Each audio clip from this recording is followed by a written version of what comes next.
മുഖക്കുരു അഥവാ പിമ്പിൾസ് വരുന്നത് അമിതമായിട്ട് ഓയിലി ഫുഡ് അതുപോലെ ചോക്ലേറ്റ്സ് കൂടുതലായിട്ട് കഴിക്കുന്നതുകൊണ്ട് മാത്രമാണ് അല്ല. ഈ ഒരു കാരണം കൊണ്ട് മാത്രമല്ല മുഖക്കുരു വരുന്നത്. നമ്മുടെ സ്കിന്നിലുള്ള ഓയിൽ ഗ്ലാൻസ് കൂടുതലായിട്ട് ഓയിൽ അല്ലെങ്കിൽ സെബം പ്രൊഡ്യൂസ് ചെയ്യും. അതിൻ്റെ കൂടെ നമ്മുടെ സ്കിന്നിലുള്ള ഡെഡ് സ്കിൻ സെൽസ് കൂടുകയും ചെയ്യുമ്പോൾ നമ്മുടെ പോസ് ബ്ലോക്ക് ആവും.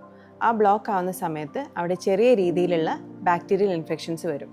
ആ ഇൻഫ്ലമേഷൻസ് ആണ് നമ്മൾ പിമ്പിളായിട്ട് പുറത്തേക്ക് കാണുന്നത്. ടീനേജ് ടൈമിൽ PCOD ഉള്ളവരിൽ അതുപോലെ പീരിയഡ്സിൻ്റെ മുമ്പായിട്ടൊക്കെ ഹോർമോണൽ ഇംബാലൻസസ് വരുന്നതുകൊണ്ട് ആ ടൈമിൽ പിമ്പിൾസ് കൂടുതലായിട്ട് കാണുന്നുണ്ട്.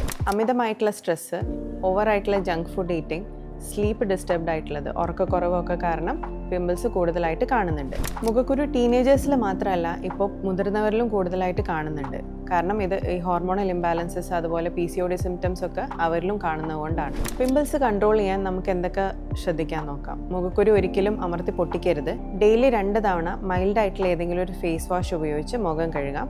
ഹൈഡ്രേറ്റഡ് ആയിട്ടിരിക്കുക, നന്നായിട്ട് വെള്ളം കുടിക്കുക, അതുപോലെ പ്രോപ്പർ സ്ലീപ്പ് മെയിൻറ്റെയിൻ ചെയ്യുക, ഉറക്കക്കുറവ് ഇല്ലാതിരിക്കാൻ വേണ്ടി ശ്രദ്ധിക്കുക. പിന്നെ ജങ്ക് ഫുഡെല്ലാം ഒഴിവാക്കുക, ഷുഗർ ഇൻടേക്ക് ഒഴിവാക്കുകയും ചെയ്യാം.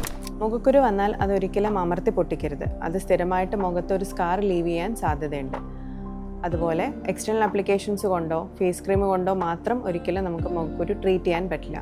എന്താണോ നമുക്ക് ഇൻറ്റേർണലി ഉള്ള ഇംബാലൻസ്, ഹോർമോണൽ ഇംബാലൻസസ് ആവാം, PCOD ആവാം, അതൊക്കെ എന്താണോ എന്ന് കണ്ടുപിടിച്ചിട്ട് അത് പ്രോപ്പറായിട്ട് ട്രീറ്റ് ചെയ്യണം. മുഖക്കുരു ഒരിക്കലും ഒരു പെർമനൻറ്റ് പ്രോബ്ലം അല്ല.